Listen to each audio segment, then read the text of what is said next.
All right, folks, thank you so much for joining. We'll get started, and as folks come rolling in, they can get caught up with us. Uh, Webinar today is called Strategic Leadership in Complex Conflicts, and I am your host, Dr. Mark Szabo. And I am the VP Insights and Engagement here at Anstis, and we're super excited that you could join us. A little bit of housekeeping for you, just while as we get started. Big thanks to Danielle and Rachel for setting this up and get everything organized.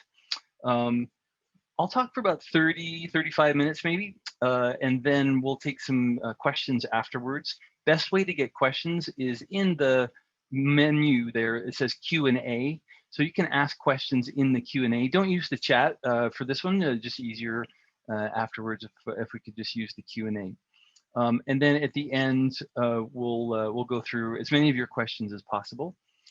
You can also try doing the hand raise, but we'll go through the Q&A first. And just so you know, afterwards, we'll follow up with an email, which will have one of the documents or access to one of the documents we're going to talk about, the key moments tracker, which we'll get to in a sec. We'll also give you an opportunity to connect with me for a 30-minute consultation. And then we'll also be giving you a link to the recording of this session so you can have that for your own use. So let's get rolling here so we can respect everyone's time. Picture, if you will, you and the team have created an amazing project.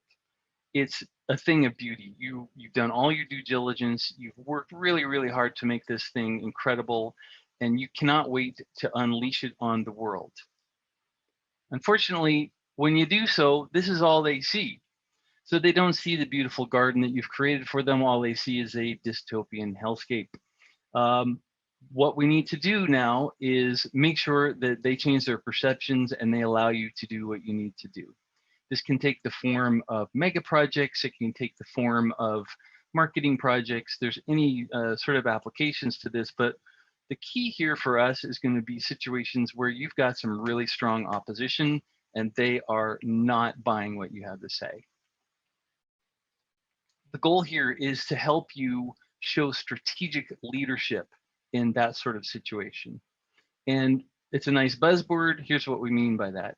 It means knowing what to do, when to do it, and why to do it. And when we're dealing with a really complex sort of conflict like we're going to be talking about, this is no small thing. If you are a CEO, it's absolutely critical that you be able to lead your team through a difficult challenge. And the bigger the challenge, the bigger the role you are expected to play. Similar, if you're an advisor to clients, you need to be able to help them navigate through really tricky situations like this. And also, if you're in the middle of the protest or if you're someone who's standing against the project, you also need to be able to show up and show strategic leadership in this sort of situation. Real quickly, here's a little bit about me, just so you know my perspectives and biases. When all you have is a hammer, everything looks like a nail. So here's kind of my approach to things. First of all, I'm the author of the book Fight Different, The Power of Focal Thinking in Systemic Conflicts. This is going to be the main source of the content that we're going to be talking about. Just so you know a little bit about me, like I said, the VP of Research and Engagement at Anstis. Been in the business 25 plus years, mostly in issues management, corporate communication, marketing. I've got an education, I hoard degrees, so I've got lots of background in this, and I'm also informally been participating with the International Association of Public Participation, International Association of Business Communications, and the Santa Fe Institute of Complexity. My perspectives, I live to give voice to the voiceless. And so you're going to see that permeate everything that we talk about here. I also see infrastructure as a unifier. So think back to when, up in Canada, when we built the railroad across the country. That was a tough challenge, but it was a real unifier for the country. Infrastructure can be a unifier for society if we do it right. Certainly if we do it wrong, it has the opposite effect. I'm also a fan of design thinking. and obviously complex systems, as we'll get a look at. So hopefully that gives you a sense of where I'm coming from. Take it with a grain of salt, but it's important that you know my background and perceptions. So quick executive summary, we're going to talk about 4 things. Conflicts are not negotiations. Individuals are everything. Focus on the power and change your organizational habits. That's going to be the structure of what we'll talk about. So let's start off initially. Conflicts are not negotiations. Anytime there's a different word for something, that's your clue. There's something that's different. So conflicts, according to my favorite definition, are a relational process that's influenced by the perception of incompatible activities. So first of all, it's a relational process. This is a relationship between human beings, and those relationships happen at the individual level. It's a process, so it unfolds over time. What happens today may not happen tomorrow, and just because it happened yesterday doesn't mean it will ever happen again. It's an ongoing process over time. It's influenced by perception. So we're not dealing with reality. We're not dealing necessarily with facts. We're dealing with perceptions. And that's absolutely critical to keep in mind. And it's also the idea of incompatible activities. I may be doing X, you may be doing Y. Our activities, X and Y, may be completely compatible, no issues there. But it's that perception of incompatibility that drives a conflict. Contrast that with negotiation. So from the Oxford Dictionary, negotiation is a formal discussion between people who are trying to reach an agreement. So you can start to see they're very different. And here's some more specifics on actually how they're different. In a conflict, it's more about people than issues. You know, when you do your negotiation training, they tell you separate the people from the issues. Well, in a conflict, the people are the issue, and you ignore that at your peril. Like we talked about, perception is more important than the reality of the situation, because reality is your own perspective. It's not someone else's perspective. And that perception really drives the conflict behavior at the individual level and then up into the group level. Conflicts are often more about values than they are about interests. In a negotiation, I can change my interests. If they're not met, I can walk away. But you can't really ask someone to change their values. So when you're dealing with a conflict, you need to be able to get done what you need to get done while allowing everyone to live their own values. Conflicts are often more about emotions as opposed to rationalism. And this isn't a negative thing, it's just a fact. And conflicts are often quite emotional. It doesn't mean there's no emotions in a negotiation, but the emotions do not drive the negotiation, the interests do. Whereas in a conflict, the emotions are very much a driver for the behavior we see. And oftentimes in a conflict, you have to get to lose-lose in order to get what you want. Whereas in negotiations, you're looking usually for a win-win. So very different perspective, and it's important to keep this in mind, because if you approach a conflict like a negotiation, you're going to make it worse. Second of all, individuals are absolutely everything. When you're trying to make sense of a really complex conflict with lots of moving parts, this guy was smart, Einstein, and he said, look deep into nature, and then you're going to understand everything better. So a great way to categorize some of our thinking here is to look at the difference between complicated and complex.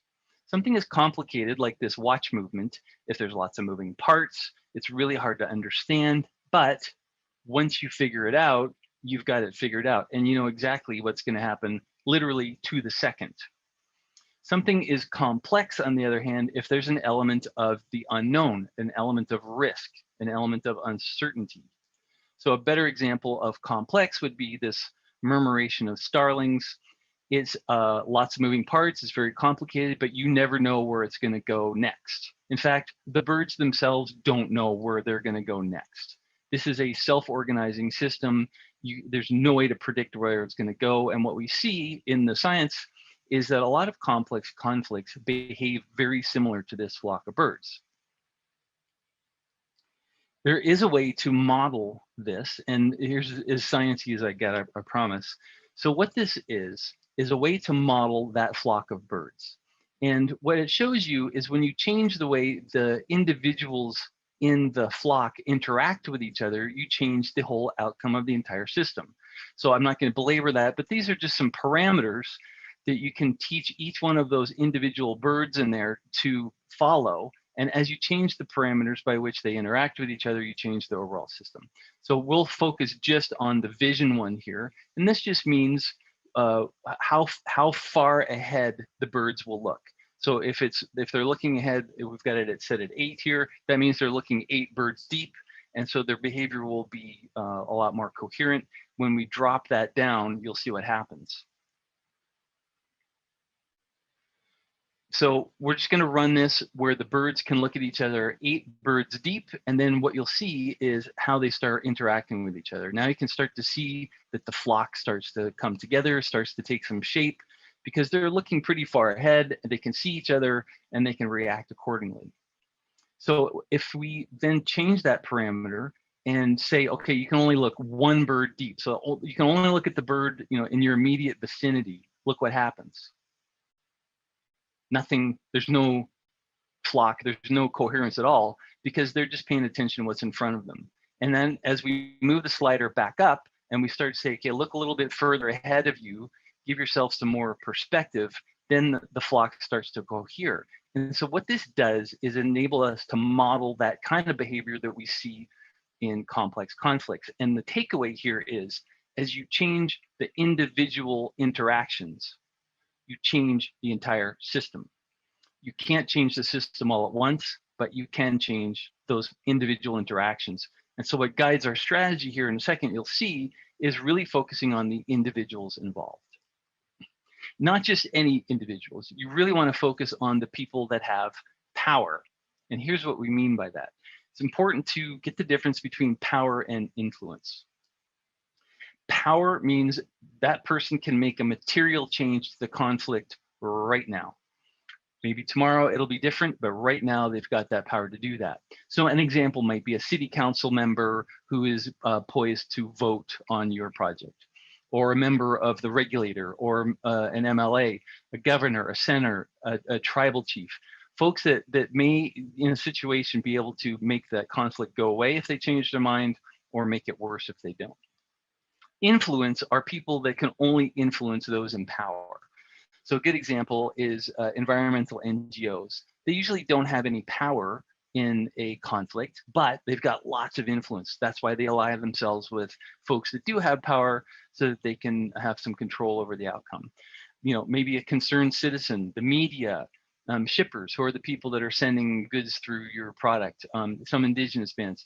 It depends on the situation, but it's really important to get the difference between power and influence, because if we're looking at a situation where we've got hundreds of potential people to key in on, we want to focus on the ones that actually matter and then build from there.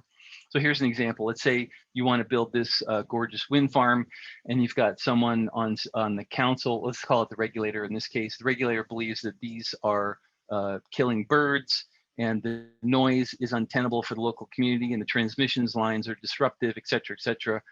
That person is going to vote against you. You need to key in on that person and make sure that you focus your efforts on the person who is standing against you, not on all the people that are looking to support you. More on this in a second. Here's another example. So here's a map of the Coastal GasLink natural gas pipeline in British Columbia. Each of those green signs are the 20 indigenous tribes that are along that route, so across whose land that pipeline goes. So each of those 20 groups, through their band councils, agreed that, you know what, yeah, we need this pipeline to go, we need the money, we need the economic stimulus, the jobs are going to be great, and it's going to help us in our remote communities. One group, the Wet'suwet'en, had a bit of an internal battle. And they said, you know what, that elected council isn't really the only people that speak for us. There's also hereditary council, which is kind of like the difference between the parliament and the queen, where the queen is more of the hereditary council. And they had a battle amongst themselves around who was actually the rightful hereditary council people. And those folks said, we stand against this. And it was a bit of a power grab internally. So that one situation really hung on the relationship between a couple of people on the land there. And those are the folks that actually ended up having the most power in that situation, because they held up the entire project that all of those 20 groups had agreed to. So ignoring those folks is not a great strategy. They will never come on board. But ignoring them is not the way to go. So this is an important example of where power and influence need to separate. So once you find power, it's important to be able to persuade them. And this is a great example of from Robert Greene's 48 Laws of Power. And I'll read it to you. Self-interest is a lever that will move people. Once you make them see how you can in some way meet their needs or advance their cause, the resistance to your request for help will magically fall away. You must train yourself to think your way inside the other person's mind, to see their needs and interests, to get rid of the screen of your own feelings that obscure the truth. Master this art, and there will be no limits to what you can accomplish.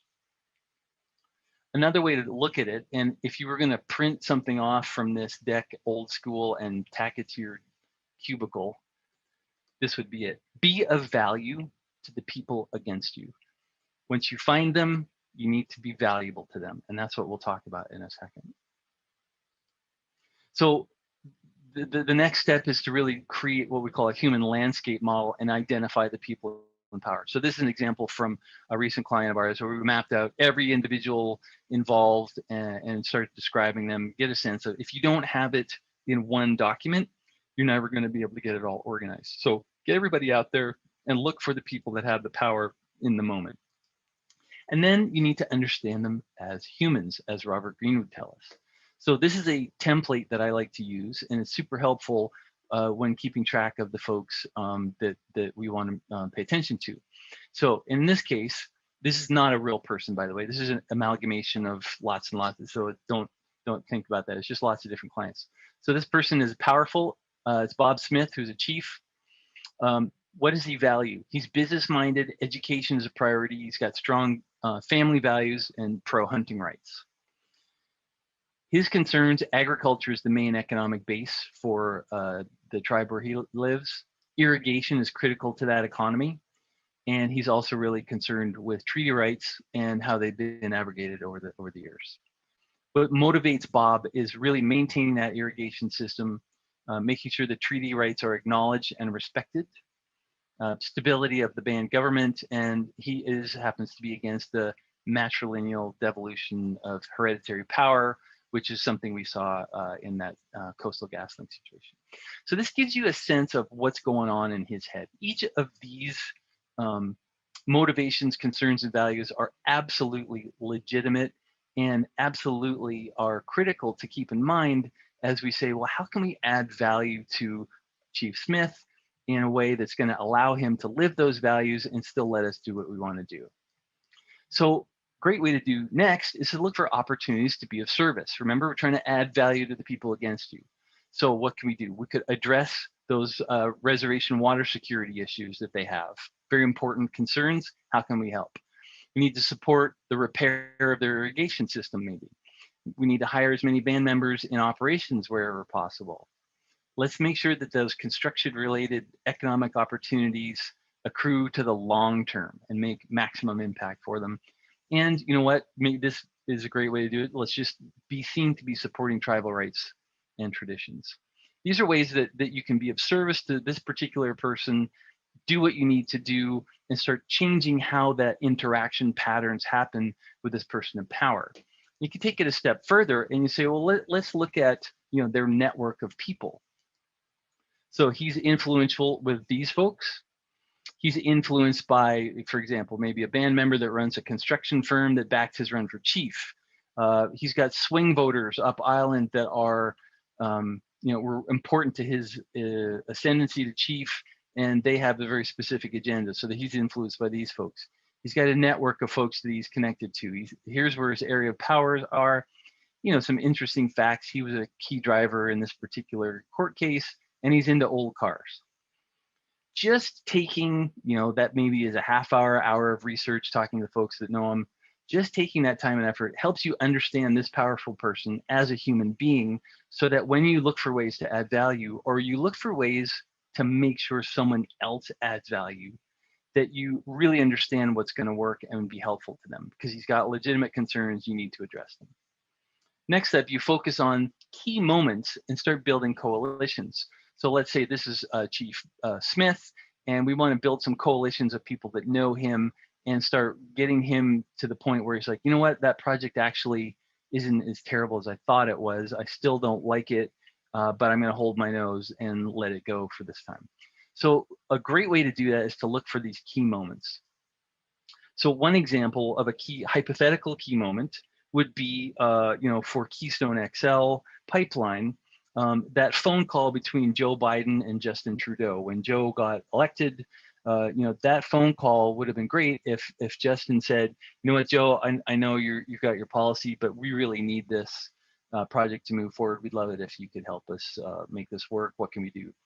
That key moment is a great inflection point in the conflict. And if you focus on those key moments and work your way back, and make sure that when those key moments happen, to the extent you can predict them, you want them to go your way. So here's a template that I use, and I'm going to make this available to you afterwards because it's super helpful. So one is, let's look at the, so when is the date? Like, when is this thing going to happen? Okay, it's going to happen January 2nd or whatever it is. Where is it going to happen? Description of what's happening. Now, what sort of outcomes do we want? We want to be of service to blank, or we want to add value to blank, or we want to mitigate the risk of this happening, or we want to make sure to show support to this person. Just being really clear on the outcomes and where we can be of service. Who's the powerful people that are going to be in this meeting, and who's going to be involved? What are their motivations? So what are they trying to accomplish? What are their concerns, as we just talked about with Chief Smith? And where can we be of service to everyone involved? And again, sometimes you can't be of direct service, but you can facilitate that through people closer to them. And that's how you change patterns of interaction. And then you start looking at, well, what some ways that we can change perception. So, how can we shake things up the way people think and feel about us? And as we'll talk about, it doesn't have to be a home run, just a little nudge in the right direction. And then who are influencers? How can we get to the folks in power, and what's our message to them? What are some other little nudges we can do in the right direction? Let's connect person A with person B. That would be amazing. Or let's create a new blank, or let's build relationships with this person. And then what sort of support does the communication team need to do, if anything? And then what does the team need from senior leadership in order to make this happen? If you spend an hour or two on each key moment that you know about, this is a great way to organize your thinking and a great way to allocate responsibility to the folks on the team to do it. Again, I'll make that template available to you because you will find it super helpful. And then last of all, you've got to change organizational habits. So it's important that you be persuasive at the office. You can, and I've heard this dozens of times, where folks on the ground will come to a solution. They see what's going on. They know what needs to happen. They get back to the office and nobody's listening. It's almost like the folks on the ground get a little bit of PTSD. They're in really tough situations. They get home, no one's paying attention. So it's absolutely critical that you be persuasive at the office. And when you recommend something, someone's going to like it and someone is not going to like it. So it's really key to be cognizant of what the relationships are back at the office. You need to stay agile and resistant. Remember, this is a relationship process over time. It unfolds over time, which means things change constantly. And if things change constantly, you need to be agile and resilient to change with it. A great quote from Publius Sirius: Malum concilium quod mutare non potus. So in other words, bad is the plan that cannot change. So you can have your 2-year strategy, you can have your 1-month strategy, it doesn't matter, because someone looked at somebody funny on the job site, and guess what? Everything's gone to heck now. So bad is the plan that cannot change. You have to stay agile and resilient. And this has organizational impacts. 4 ways to look at this. First of all, make sure that your issues management team is a sought after posting. And here's why I say this. If it's a sought after posting, that means it's going to be impactful and you're going to get the top people trying to get into it. And that's critical. So you need to embed the C-suite.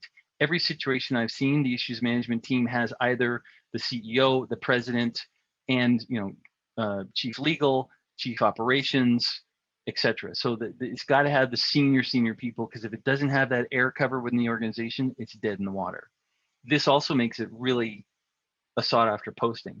You mean I get to go in the room and work with the CEO on a project? Sign me up. Manage the board risk register. So speaking of the top, most boards have this risk register where they'll look at every quarter or something like that. Well, when things are changing every hour, you really need to manage their ability to keep an eye on what's going on with the risk. And you can do that in a way that will mobilize those key aspects of what the board can do for you without having them meddle in management things. Make sure you're across silos. So it's every department needs to have some sort of representation, because if the whole organization is not aligned on what needs to happen, nothing's going to work. Bottom-up reporting is critical. So the people on the ground, the people with literally got their boots on the ground in these situations, are worth their weight in gold, because they see what's actually going on. And that facilitation of information up and down is critical. Got to meet consistently. Most of these meet every week formally, and then every day informally. And then critical, leave your egos at the door. And the CEO and the top folks need to model this. I can't be agile and jettison my solution if my performance depends on my consistency. So in other words, people that have the say, you know what, the group used my strategy, therefore I deserve a promotion. Group used my strategy, therefore I have more power here. Wrong. The group used my strategy, and then new information came in, and I was the first one to say, whatever I came up with yesterday, forget it. Everything's changed now. So the ability to leave your ego at the door and needs to be modeled at the top level. Otherwise, again, this is dead in the water. Second of all, make sure you include marketing strategies and tactics. And I say this because most firms that are really good at building stuff or making amazing things are not necessarily the ones that have marketing as a function, because they don't really need to sell at the individual level. That's a shame, because as you've seen, conflicts like this happen at the individual level. So we need to use those time-tested persuasion techniques. We need to use psychology and insight research. We need stakeholder first perspective. This is stuff that comes from marketing and advertising groups. Many times these functions are not part of the kind of organizations that build big projects. That is a huge miss. And so you really need to make sure that you're including those time-tested persuasion strategies. Third of all, as we alluded to, you have to adjust your approach constantly. Every meeting you show up and say, okay, what's changed? What's different? What's new? And then be excited to adjust and pivot. And then last of all, use the 7 principles of focal thinking, which are, from the book, don't try and control things that can't be controlled. You cannot control the outcome of a complex system. Don't try. Influence the people with power instead. Don't oversimplify things just to feel comfortable. This is a big one. Oftentimes we will jump into a solution that we think makes sense, but we're missing some key information. Always ask yourself, what are we missing? Again, as we talked about, focus on those interactions. Don't worry about the outcomes.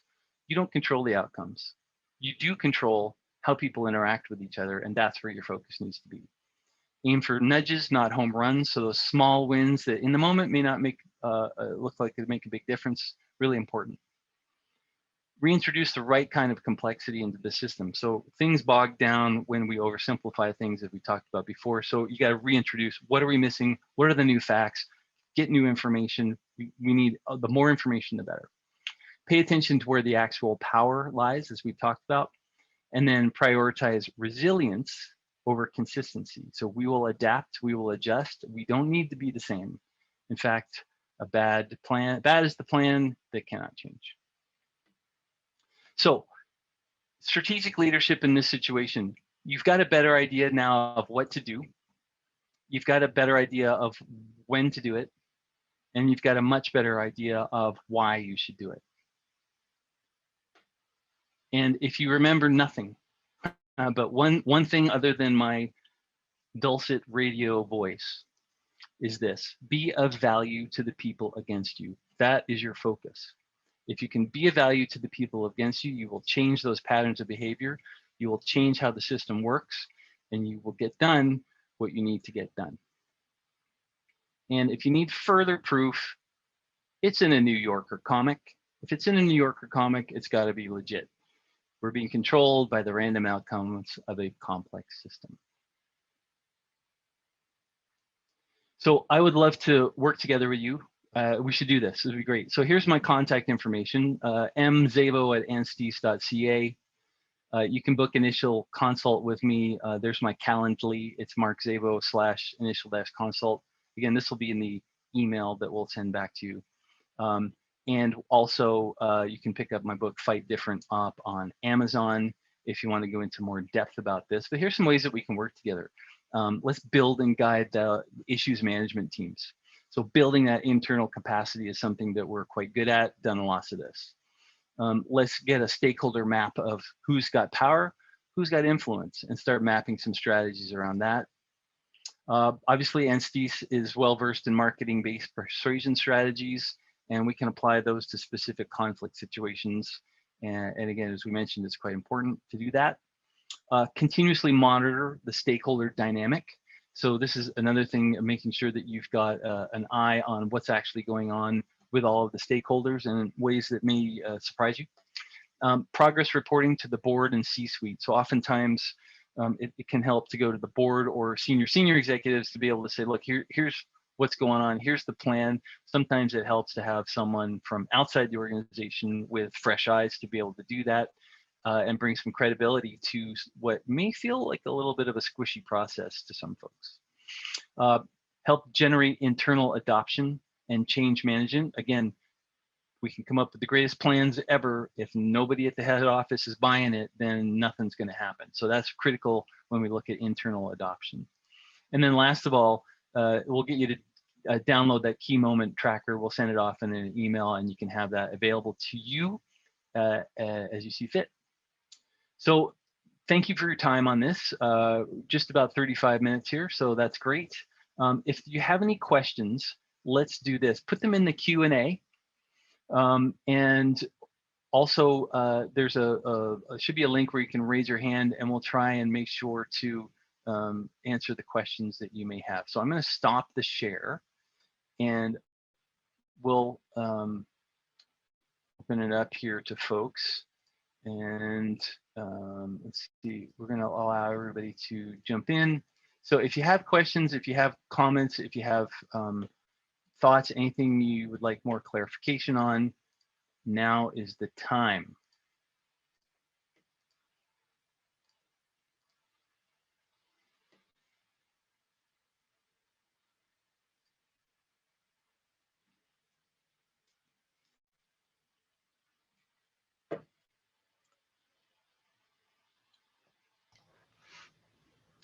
Okay, I see Jeff, Mr. Sowery. How are you, sir? Not too bad, sir. Yourself? Excellent. Thanks for joining. Thank you for having it. This has been extremely useful. I have a lot of reading ahead of me.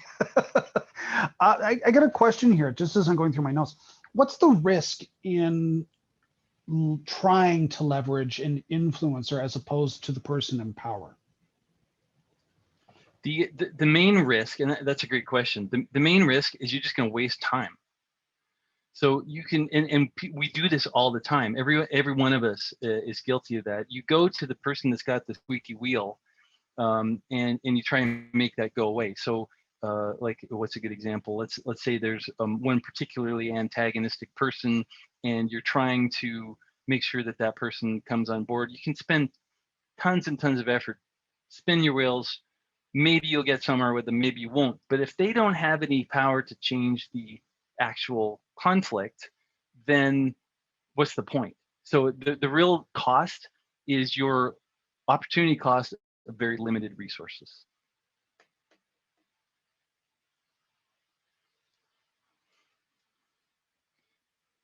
Anything else, Jeff, from your perspective?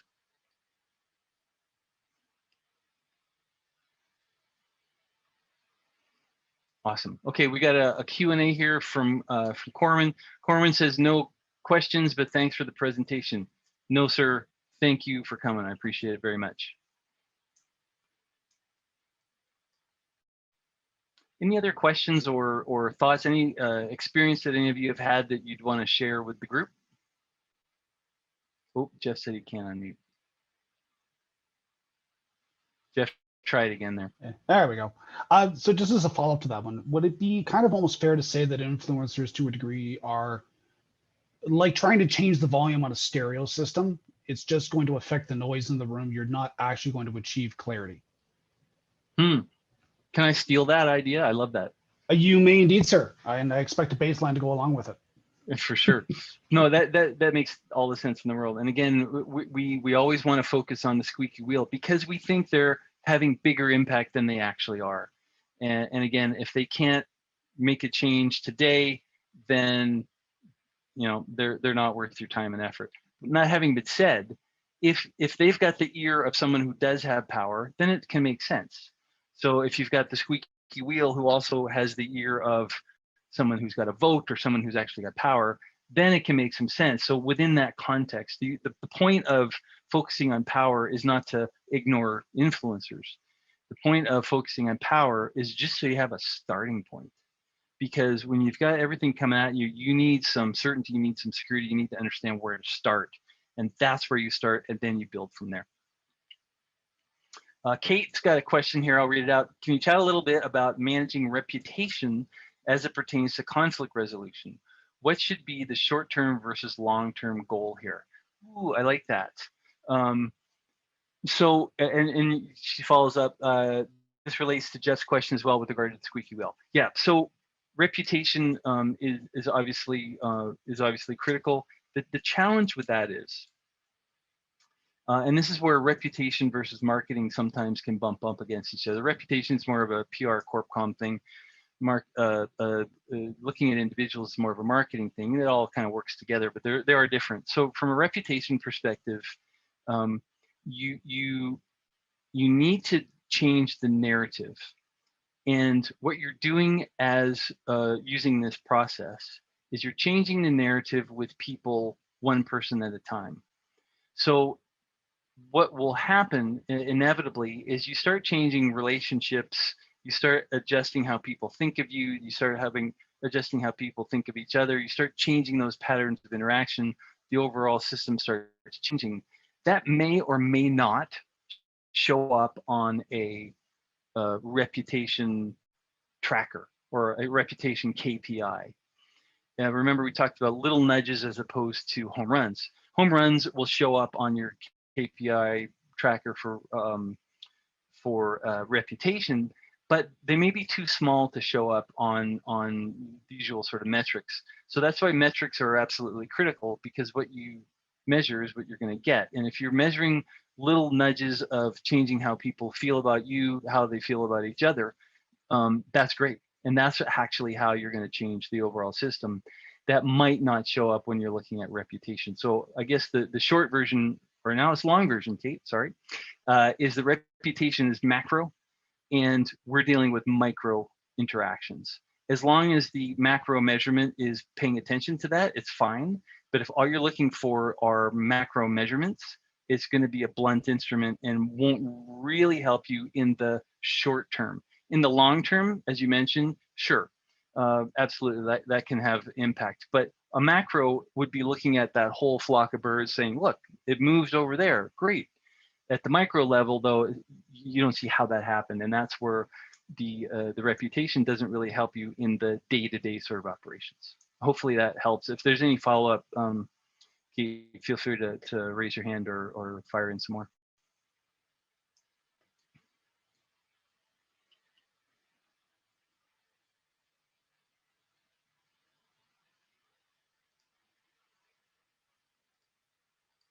Awesome. Okay, any other questions or comments? Any other perspective that anyone's had that sounds familiar?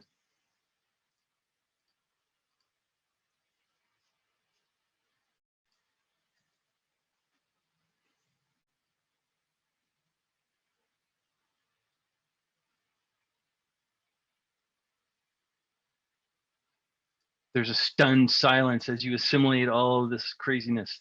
Anyway, I think we will nip it in the bud here, so we can hopefully grab a little bit of lunch.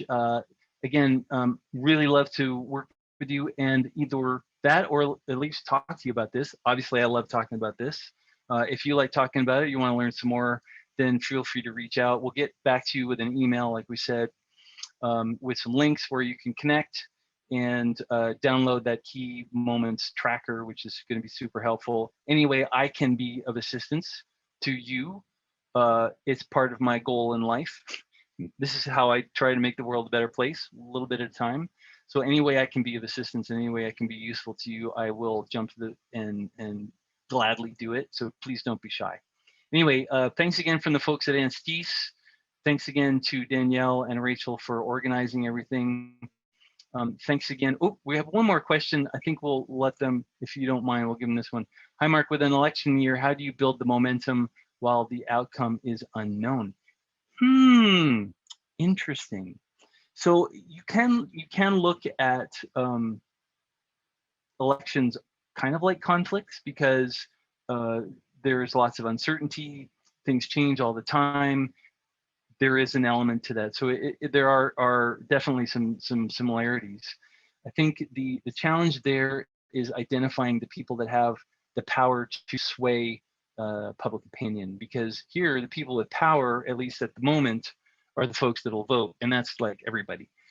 So the challenge with applying this directly to elections is that finding the people with power doesn't really help you as much. What you really need to look for are the people who are largely persuasive and have the power to persuade at a high sort of level.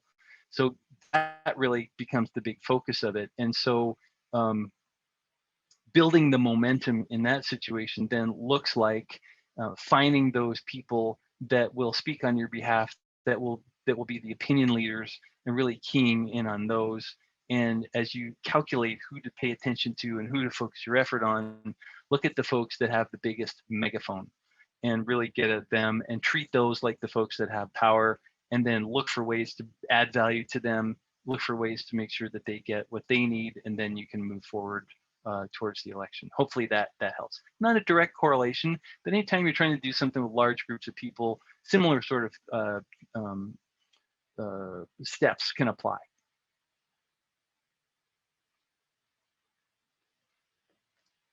Okay, I think that pretty much it for folks. And again, thanks again. Please let me do anything I can help out. And as always, next time, hopefully, if you're in Calgary, we'll be able to do this in real life. And I look forward to seeing all of you folks there. Thanks again for your time, and I'll end this here. Take care.